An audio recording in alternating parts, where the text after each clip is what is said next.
Hello everyone, welcome to the YouTube channel. I am इच्छा Mishra. Thank you so much जिन्होंने भी मेरे videos को लाइक किया है, चैनल को सब्सक्राइब किया है. Thank you very much. और जो लोग आज पहली बार देख रहे हैं और जिन लोगों ने अभी तक नहीं सब्सक्राइब किया है, प्लीज़ कर लीजिएगा, क्योंकि मेरा यही प्रयास रहेगा कि जो भी वीडियोज़ लाऊँ वो आपके लिए इन्फॉर्मेटिव हों, बेनिफिशियल हों और आपको किसी ना किसी रूप में ज़रूर सहायता करें. राइट.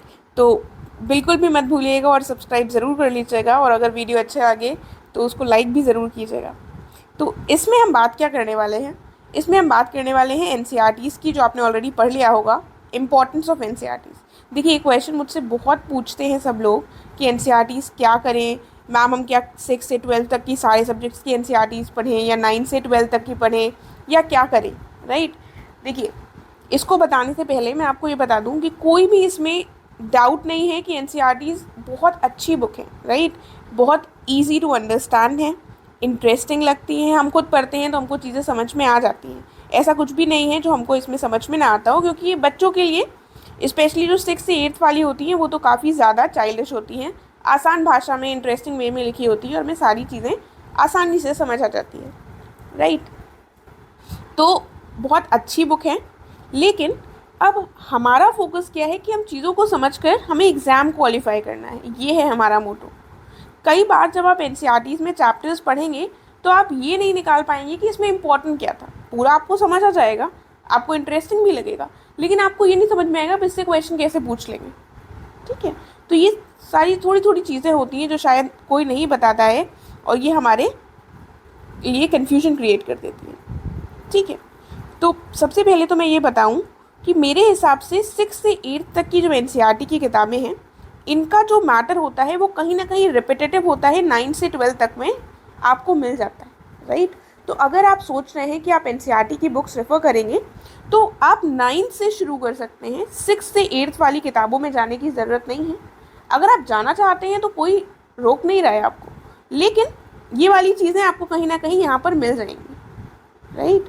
और थोड़ा आपका टाइम भी बच जाएगा, क्योंकि अगर आप एक एक सब्जेक्ट की सारी किताबें इतनी पढ़ेंगे तो वो काफ़ी ज़्यादा टाइम कंज्यूमिंग हो जाएगा. और हमें सिर्फ पढ़ना नहीं है, हमको याद रखना है. राइट. ताकि हमारा जो एग्ज़ाम हो वो क्लियर हो सके, उसमें जब क्वेश्चन पूछा जाए तो उसको हम सही से आंसर कर सकें. तो सबसे पहली बात है कि अगर आप एनसीईआरटीज़ पढ़ने का सोच रहे हैं तो 9 से 12 पर फोकस कीजिएगा. ठीक है. बाकी आजकल सब लोग बताते हैं कि 6 से पढ़िए, ये करिए. तो आई डोंट थिंक कि इतनी ज़्यादा रिक्वायरमेंट है.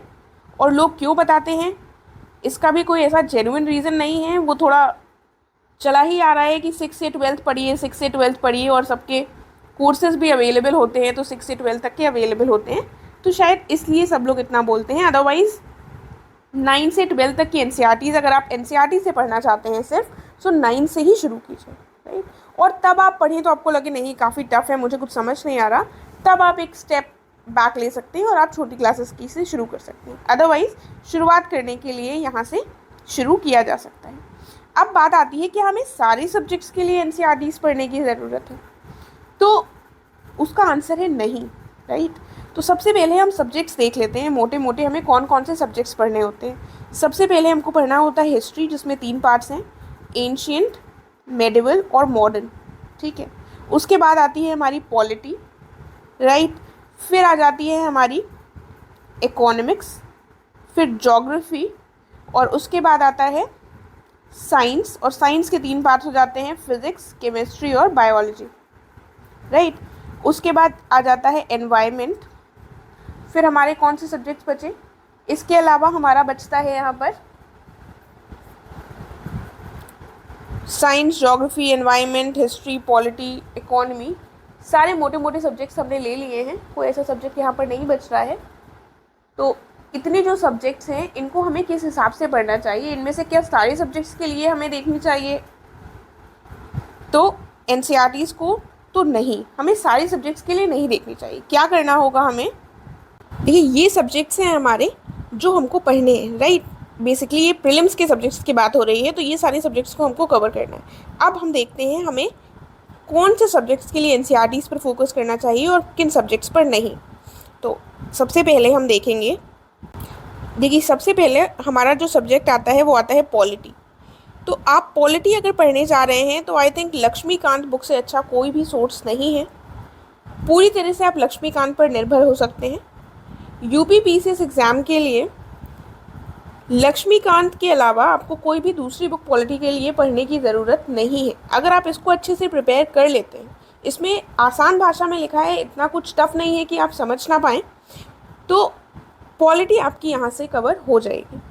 बस आपको क्या करना होगा कि आपको करंट अफेयर्स से थोड़ा अपडेटेड रहना होगा कि कौन से नए एक्ट्स आए हैं, कौन सा नया बिल पास हुआ है, राइट, क्योंकि ये हमारे अगर पुराने एडिशंस होंगे तो वहाँ पर ये चीज़ें नहीं लिखी होंगी। तो करंट अफेयर्स को थोड़ा ध्यान में रखिएगा कि अच्छा ये वाला चेंज हुआ है या कुछ उसमें परिवर्तन हुआ है।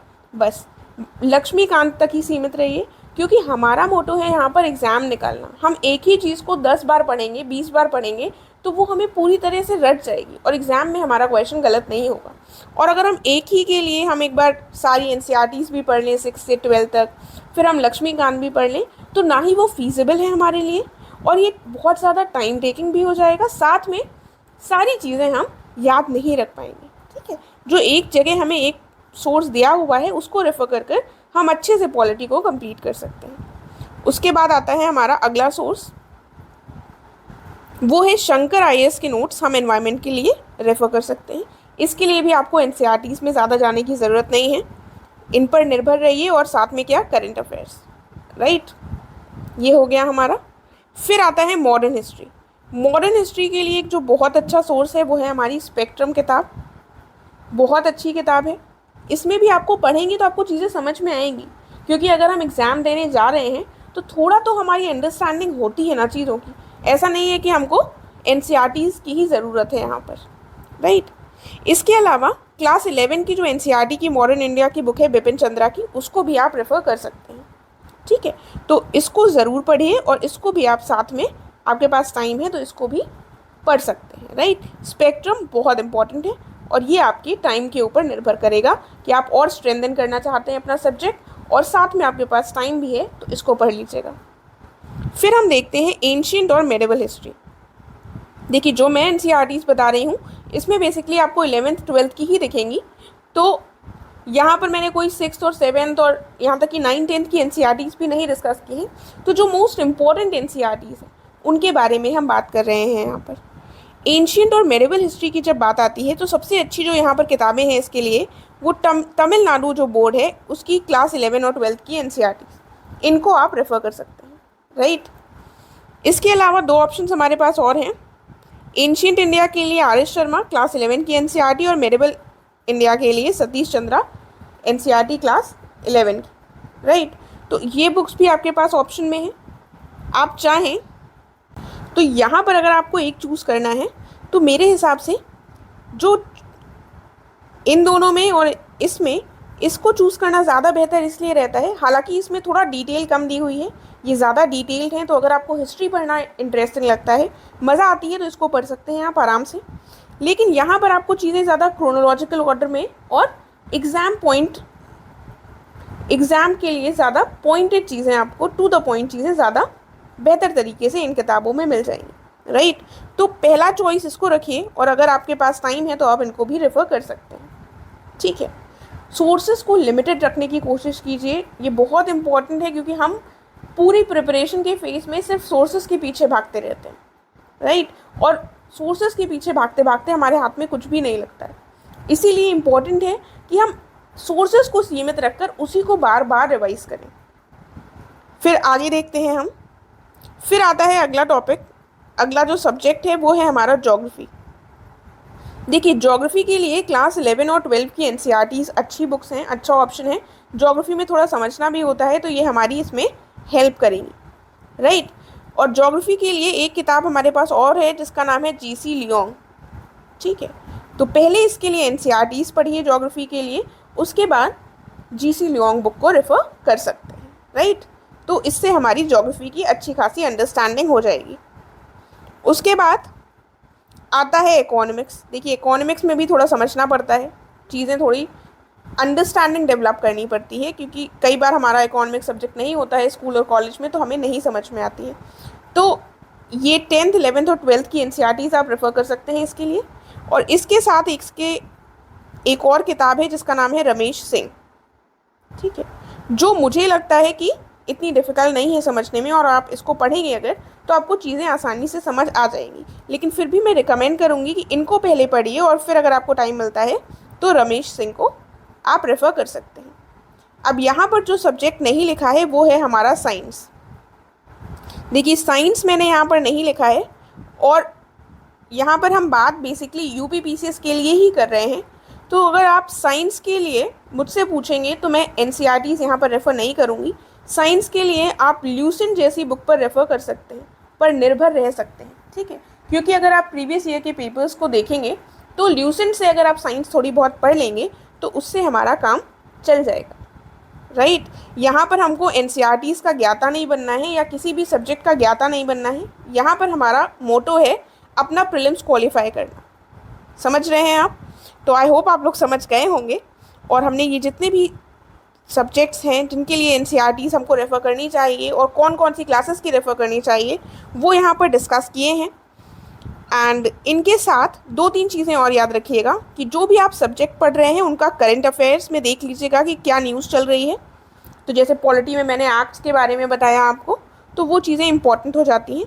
साथ में जो प्रीवियस ईयर के क्वेश्चंस हों, प्रीवियस ईयर के क्वेश्चंस के लिए एक अच्छा सोर्स है हमारी घटना चक्र।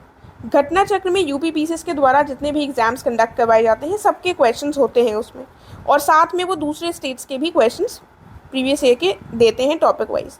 तो इसको रेफ़र ज़रूर कीजिएगा, तो ताकि अगर आपकी इन बुक्स को पढ़कर कोई भी चीज़ छूट रही हो तो क्वेश्चंस के माध्यम से आप इसको कंप्लीट कर सकें, राइट।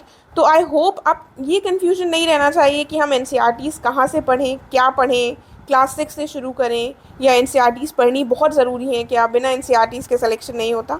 ऐसा कुछ भी नहीं है कि एनसीईआरटीज़ के बगैर सिलेक्शन नहीं होता या फिर एनसीईआरटीज़ पढ़कर ही सिलेक्शन होता है, ऐसा कुछ भी नहीं है। हमारे ऊपर है कि हम चीज़ों को कितना ज़्यादा समझ पाते हैं और कितना लर्न कर पाते हैं, राइट। कि हमने पढ़ सारी बुक्स ली और हमको याद कुछ भी नहीं हुआ तो एंड रिज़ल्ट हमारे कुछ भी हाथ नहीं लगेगा।